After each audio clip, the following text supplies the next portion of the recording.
Hola, hola, hola, volvemos a hablar de filosofía y hoy vamos a hacer algo muy especial. Nos toca un libro muy especial que es el segundo resumen, creo que tercero, del libro Humano demasiado humano de Friedrich Nietzsche.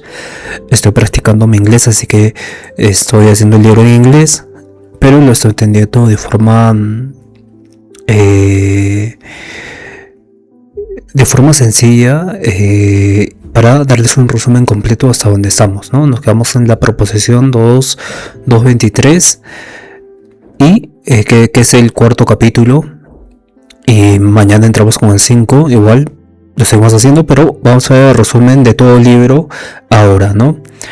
El capítulo 1 al capítulo 4 para repetir y entender un poco más de qué se trata. Entonces, Humano demasiado humano se escribe en 1868 y marca un cambio profundo en todo el pensamiento de Nietzsche, ¿no? En esta obra se aleja esta influencia romántica que había propuesto Richard Wagner, ¿no?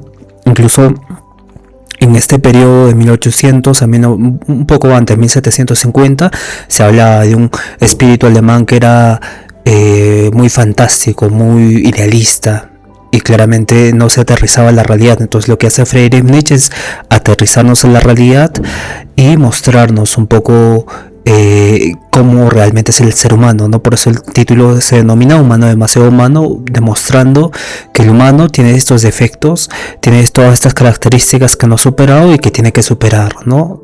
Aparte, también va a criticar la metafísica de Arthur Schopenhauer, que va a dar lugar a respuestas del absoluto que van a estar más allá de en este caso, de la metafísica de Schopenhauer, que es la voluntad, ¿no? La voluntad es algo irracional, es algo que no se comprende y por lo tanto nos provoca este deseo, y este deseo nos hace sufrir, pero claramente es una presión objetiva de algo metafísico. Pero en cambio acá, en Humano demasiado humano, Friedrich Nietzsche comienza a analizar al ser humano desde la psicología, desde la historia, desde una perspectiva más científica.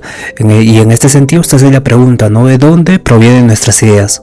¿De dónde provienen nuestras ideas, nuestros valores y nuestras creencias?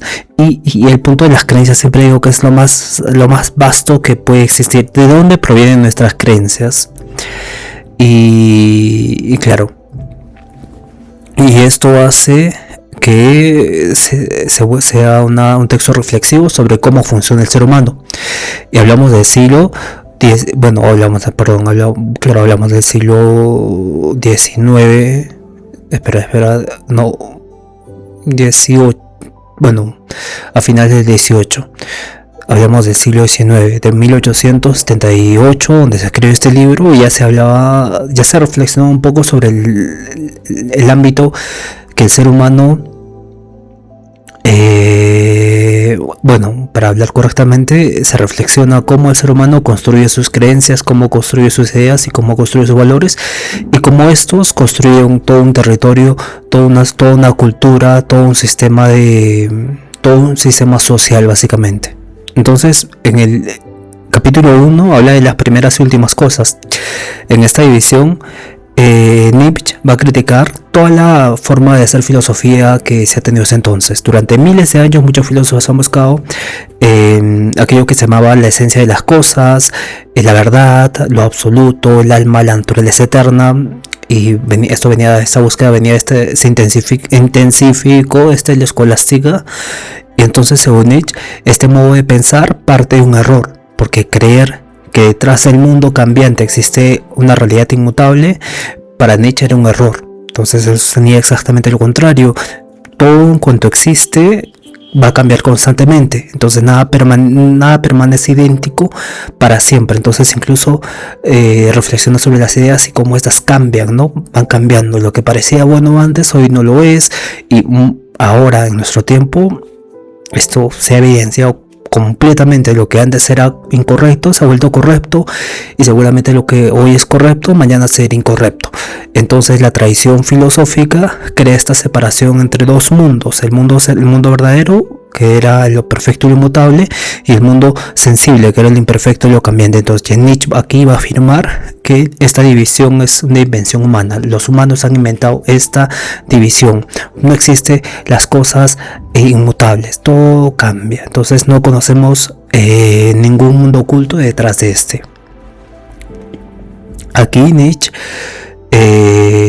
no exactamente lo hice con este tono escéptico, pero lo hice con esta realidad cruda para la perspectiva en la que se encuentra. Pero Nietzsche no cierra la inmanencia de lo que no conocemos. Mantiene abierta mantiene abierta esa rendija de que puede haber algo externo al eterno retorno, pero menciona que tenemos que posicionarnos en el eterno retorno, que sería básicamente aceptar la realidad pura y dura como es. Y este eterno retorno, esta cadena, este samsara, hace que tengamos más conciencia de nuestras acciones. Y una vez que creamos a este hombre consciente de cada una de sus acciones, se crea el superhombre y recién puede construir y puede vivir de forma correcta, por así decirlo, de forma verdadera. Y para el otro paso, que es lo que está más allá, abre la posibilidad, pero no lo detalla mucho, ¿no? Por eso a Nietzsche se le considera un poco escéptico en este ámbito, pero nada que ver. Es un proceso más que algo absoluto con referente a un conocimiento que está más allá de nosotros. Bien, entonces va a criticar esto, ¿no? El origen de los conceptos. Porque recordemos que Nietzsche era filólogo, entonces uno de los argumentos más importantes consistía en demostrar que nuestros conceptos no nacen de términos, ¿no? Sino, por ejemplo, la idea de justicia no aparece ya un día nosotros decimos esto es justicia, ya completo. En un juzgado, respetar las leyes, no aparece así, sino así ha ido construyéndose en conflictos, en acuerdos, en luchas, en costumbres, en transformaciones sociales. Por ejemplo, la idea de justicia sobre el trabajo. No, el trabajo son 8 horas, pero para esas 8 horas había que haber una reforma por parte del socialismo y acá quiero aclarar, no somos, bueno, nos alejamos de la política en general, entonces, pero lo que quiero decir es que estas transformaciones sociales han ido ocurriendo a lo largo de la historia, que han formado lo que hoy consideramos justo, que es trabajar 8 horas diarias, 12 horas diarias, depende de cada país, ¿no? Entonces, lo mismo ocurre con la moral, lo mismo ocurre con la religión, lo mismo ocurre con la lógica, lo mismo ocurre con la belleza, lo mismo ocurre con la verdad. Entonces, nada de esto cae del cielo, ¿no? Sino que posee una historia, por eso Nietzsche afirma siempre que su filosofía necesita una nueva rama, que sería la filosofía de la historia. En lugar de preguntar qué es la verdad, debemos preguntarnos cómo y dónde nació la idea de la verdad. Entonces muchos filósofos hasta el día de hoy agarran este concepto de Nietzsche para tocar esos temas muy profundos. Bien, otro tema que se menciona acá en esta primera parte es el error de buscar absolutos, ¿no? Los seres humanos tienen miedo al cambio, tienen miedo al caos, por eso inventan conceptos permanentes, no necesitan creer que existe algo estable. En este sentido lo dice Nietzsche. No compartimos lo que dice Nietzsche, sin embargo para Nietzsche esa necesidad psicológica no demuestra que tales realidades existan, sino creer en algo no termina haciéndolo verdadero, sino es un sustento psicológico para no enfrentarnos al miedo del cambio, al miedo del caos, básicamente. Y claramente acá resalta también un poco el estoicismo. Dentro de este caos terrible, lo que se puede controlar es el ser humano, el uno mismo. Porque recordemos que el estoicismo, hablamos de Marco Aurelio, hablamos de todos los filósofos, pasa de la patrística, luego la escolástica, luego el romanticismo y termina con esta crítica que hace Nietzsche. Entonces Nietzsche considera que la ciencia posee esta gran ventaja porque no afirma conocer verdades eternas, sino que esta ciencia va a aceptar corregirse constantemente, acepta que se equivoca, acepta que se tiene que investigar más, se tiene que experimentar más, mientras que la metafísica en su tiempo, en este caso una metafísica alemana, buscaba las certezas definitivas, ¿no? La ciencia exacta para no aceptar la incertidumbre. En este caso, la ciencia acepta esta incertidumbre. No sé, no puedo saber perfectamente si ocurren estos fenómenos en la naturaleza. Lo mantenemos abierto, lo investigamos, corregimos, investigamos, experimentamos.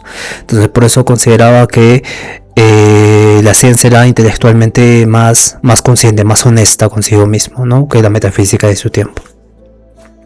Pero claro, con la física cuántica eso ya se complica un poco, ¿no? Sería interesante ver cómo Nietzsche viene a nuestro tiempo y ya cambia un poco el pensamiento que tiene. Igual muchos filósofos, incluso Einstein estaría completamente enamorado de nuestro tiempo. Pero volviendo al tema, el segundo concepto, el segundo tema es sobre la certeza de los sentimientos morales, ¿no? En esta sección Nietzsche estudia uno de los temas más centrales de toda la obra, es cómo nació la moral, porque recordemos antes que Nietzsche no se preguntaba qué es la moral, sino te preguntaba cómo nació la idea de la moralidad, que se refería a la nueva disciplina que es la filosofía de la historia. En este sentido, la mayoría de las personas piensa que el bien, que el mal existen por naturaleza. Y siempre hay debates en filosofía donde se pregunta, ¿no?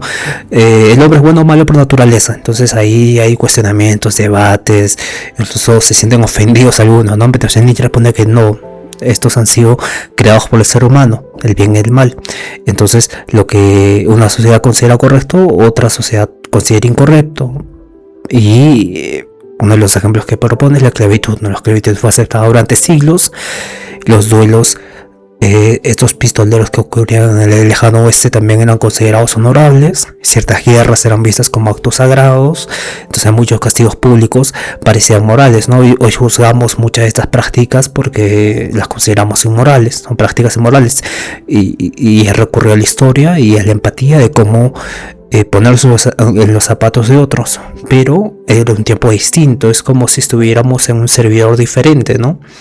Cada tiempo es un servidor con distintas leyes, normas, etcétera, etcétera, etcétera, y también vivimos en un servidor diferente con estas leyes, normas, moralidad. Entonces, por lo tanto, es una creación del ser humano, y eso demuestra que la moral cambia y no es eterna, y lo que afirma o lo que le da un plus a la filosofía de Friedrich Nietzsche, y sobre todo la propuesta que nos está brindando, que estaba brindando en ese tiempo, ¿no? Hablamos de 1878, este libro. Entonces también habla de la libertad, ¿no? Del libre albedrío.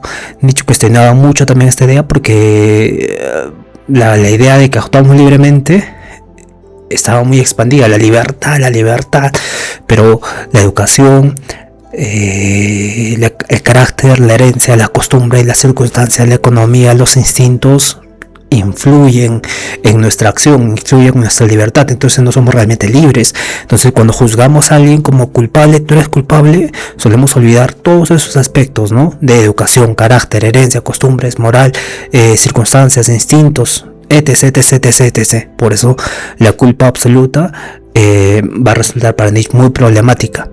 No podemos culpar algo como esto está mal y punto, ¿no? Porque eso es algo que está influido por una causa anterior, que no es completamente libre ese accionar, básicamente. Y también, como estábamos en este periodo de 1800 a 1900, donde la ilustración se estaba desarrollando, la cultura, y se pensaba que el hombre había llegado a la evolución perfecta. Incluso Rousseau critica esto. Otra de las ideas que propone es que el egoísmo y el altruismo son como acciones aparentemente desinteresadas, ¿no? Que contienen motivaciones personales, pero cuando ayudamos a alguien podemos hacerlo por distintas maneras, ¿no? Por ejemplo, puede ser por egoísmo, puede ser por altruismo, puede ser porque sentimos compasión, queremos sentirnos buenos, buscamos reconocimiento, evitamos sentir culpa y delitos. Entonces esto significa que toda esa moral puede terminar siendo falsa, puede ser por estas motivaciones que no vemos. Y claramente significa que la psicología humana es mucho más compleja de lo que solemos admitir, y nos hace reflexionar si realmente somos buenos porque por nuestra naturaleza interior, o somos buenos solo por miedo, o solo por evitar culpas, buscar reconocimiento, o querer sentirnos buenos o sentir compasión, sentirnos compasión mediante el otro. Entonces hay muchas características, muchas máscaras que tiene el ser humano, que la psicología humana termina siendo muy muy compleja y que no que solemos admitir. Pero si lo admitiríamos, le daríamos la razón a Nietzsche, que todas las cosas terminan siendo, no voy a decir constructos sociales, pero voy a decir que es una creación del hombre, básicamente. Entonces, ahí empieza la genealogía de la moral, ¿no? Aunque desarrolla plenamente años después la genealogía de la moral. Acá aparece esta idea principal de que la moral tiene historia. Entonces debe estudiarse como cualquier otro fenómeno humano, históricamente. Ahí está la propuesta muy interesante, y con eso ya tendríamos claro dónde quiere ir Nietzsche. Y para rematar, en el tercer capítulo habla de la vida religiosa, ¿no? En esta separación, Nietzsche examina la religión, donde no pregunta si Dios existe, ¿no? Sino pregunta por qué nosotros, porque seres humanos, creemos en Dios o tenemos que creer en Dios. Y ese cambio de pregunta va a transformar completamente el análisis de toda la parte teológica, porque el origen psicológico de la religión va a tener sentido ahora, ¿no? Según Nietzsche, claro, la religión nace principalmente de las necesidades humanas. Entre ellas está el sentido de la vida, el sentido de la muerte, el miedo al sufrimiento, la necesidad de protección, el deseo de justicia, la esperanza de una vida mejor. Entonces está este análisis psicológico muy muy profundo, donde cuando el ser humano no comprende un fenómeno natural, suele atribuir a fuerzas sobrenaturales, ¿no? Y así nacen muchas creencias religiosas, menciona Nietzsche. Y claro, está relacionado a toda una parte histórica del ser humano a lo largo de la historia, pero a lo largo de una vida personal también. Y ahí habla de los sacerdotes, ¿no? Que para Nietzsche ellos no representan simplemente personas buenas, sino que tienen también sus propios intereses. Es mucho más complejo, porque observa que el sacerdote tiene esta autoridad por cómo interpreta el sufrimiento, ¿no? Por ejemplo, cuando alguien sufre, el sacerdote ofrece una explicación y eso le concede este poder social. Entonces hace un análisis de ese trabajo también, y claro, los aspectos, claro, hay un valor para la religión, hay un valor histórico de la religión. Por ejemplo, va a organizar comunidades, va a preservar conocimientos, va a inspirar arte, consuela a millones de personas. Sin embargo, considera también que fomenta una dependencia, una obediencia, un miedo, una culpa, una resignación. Entonces el ser humano maduro debería aprender a vivir sin esta necesidad de explicaciones sobrenaturales, es lo que menciona Nietzsche, ¿no? Y claro, básicamente es liberarse de todo lo que se ha aprendido para crear un hombre nuevo, y desde este hombre nuevo recién conocer al mundo tal y como es. Y es mucho más que todo lo que nos ha enseñado la cultura. Es completamente mágico y diferente y complejo, y etcétera, etcétera, etcétera. Y hoy más que nunca se puede ver esto. Entonces volvemos a esta antes de, claro, y claramente con esa creación del nuevo hombre, hay una desaparición gradual de la fe, ¿no? Nietzsche piensa que este avance científico va a ir debilitando progresivamente todas las creencias religiosas, no porque alguien obligue a abandonar la religión, sino porque las antiguas explicaciones van a dejar de ser necesarias. Pero hoy en día eso es completamente, queda nulo, ¿no? Porque hay muchas más cosas, fenómenos naturales que no se pueden explicar. Hay más evidencia fílmica, hay más evidencia científica de revistas, y claro, es algo bastante complejo que aún necesita una explicación absoluta, que está más allá de lo que se ha demostrado. Pero volviendo al libro, en esta parte 4, en el capítulo 4 habla del alma de los artistas y los escritores, ¿no? Nos quedamos acá básicamente. Y claro, en esta parte Nietzsche analiza el arte, ¿no? ¿Cuál era el objetivo principal de los genios, de estos artistas, de estos de lo sublime, de los que hablaban, de los que hacían este arte. Entonces ahí propone el falso mito del genio, ¿no? Porque existía en Alemania esta idea romántica de que los grandes artistas creaban gracias a una inspiración divina, ¿no? Entonces Nietzsche responde que eso era una ilusión, ¿no? Porque el gran artista trabaja durante años, observa, practica, corrige, fracasa, vuelve a empezar, observa, practica. Entonces lo que admiramos como genialidad suele ser el resultado de miles de horas de trabajo invisible, ¿no? Que se ven reflejados en la obra final, básicamente. Entonces habla de este proceso creativo donde las grandes obras no aparecen de repente, sino que el cerebro del artista, el genio, continúa trabajando incluso cuando el artista parece descansar. Siempre está en constante trabajo, en constante inspiración. Llega porque, claro, está en constante inspiración, y esta inspiración llega porque hay una preparación previa, hay una condición previa de seguir mejorando, ¿no? Entonces aquí le quita toda esta parte de la intervención divina o la fuerza sobrenatural.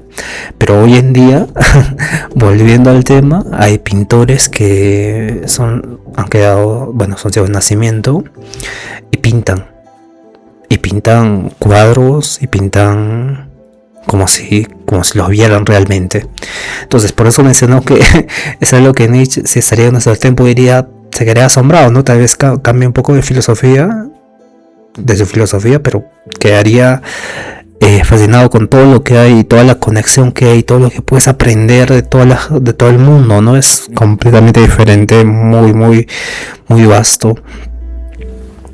Y claro, este libro nos sirve como un manifiesto histórico, ¿no? De cómo personas anteriores reflexionaron sobre esto, que podemos sacar de acá para contribuir en lo nuevo y así, ¿no?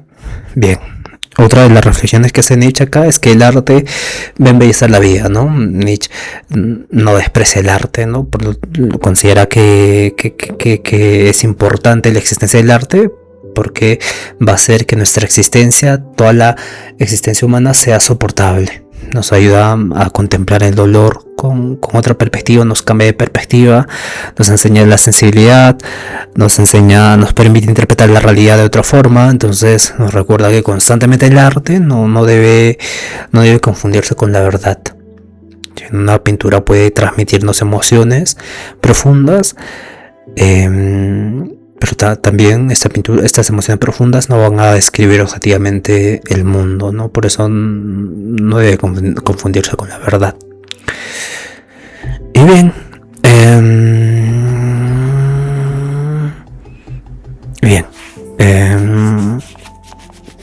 ¿qué podemos hablar?